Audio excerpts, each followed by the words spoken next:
Welcome to our Christmas concert that's really not a Christmas concert here. And I do want to take this moment to say thank you for being so flexible that we had to reschedule this. As you got the paper for me, or the notice about having to reschedule this. I was up in Toledo at a funeral for my mother-in-law, so we appreciate you being flexible and coming out here this evening.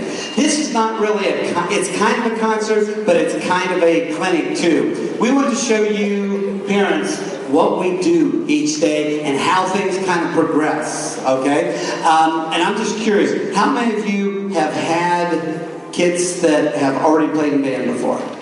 Okay, so you kind of know how this works. Okay, for the new people, I got to ask this question. When they first brought the instrument home, now be honest, okay, how many of you have thought, oh my gosh, what did I get myself into? Some alien has invaded my kid's body and making an awful sound. Anybody? Okay. I had a son that started on clarinet, and I wondered the same thing, okay? But you're going to find out where they're at right now, and at the end of the year, you're going to see even a bigger difference then. So you're going to kind of see throughout the year what's happening there. In class each day, we have a high school student that is helping out, and I'd like to bring her up to the podium here. And we've got, please welcome Daphne Snyder, who's a senior clarinet player from Knoxville.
Okay, the first few songs that you heard, that was about getting comfortable with the instrument and some different notes and such.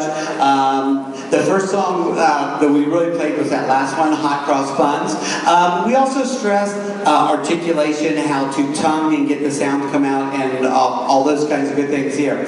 Our next song, Go Tell Aunt Rhody. We're going to do it 2 times for you, and we're going to show you kind of that there's going to be a difference between the two. So after we play the first one, we'll talk about it for a minute, then we'll go back and play it again.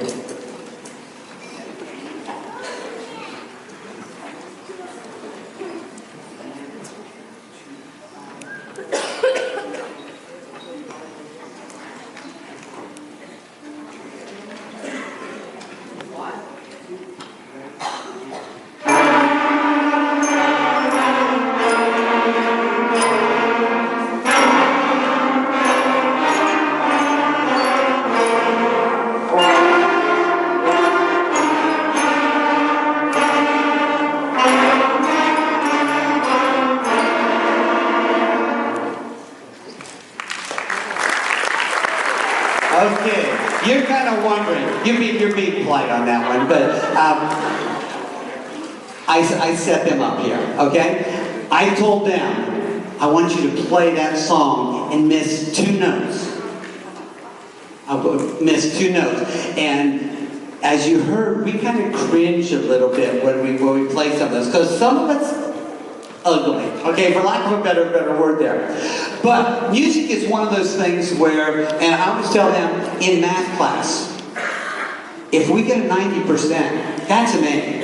Hey, for me in high school, if I would have gotten a 90%, man, I would have been doing hand flips, all the way home, okay? What they just played, they played 90% of the notes correctly. 90% correctly. And you heard what it sounded like. That was an A. Music is the only thing where we strive for perfection. Okay? And I tell them, we're never going to get perfection.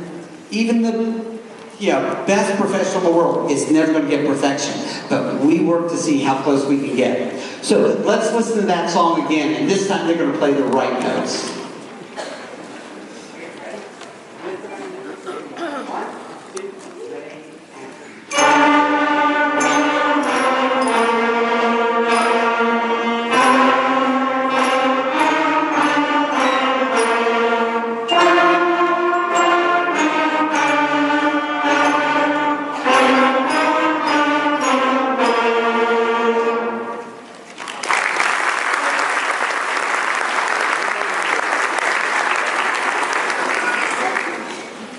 Okay, so you probably heard a big difference in that one, right?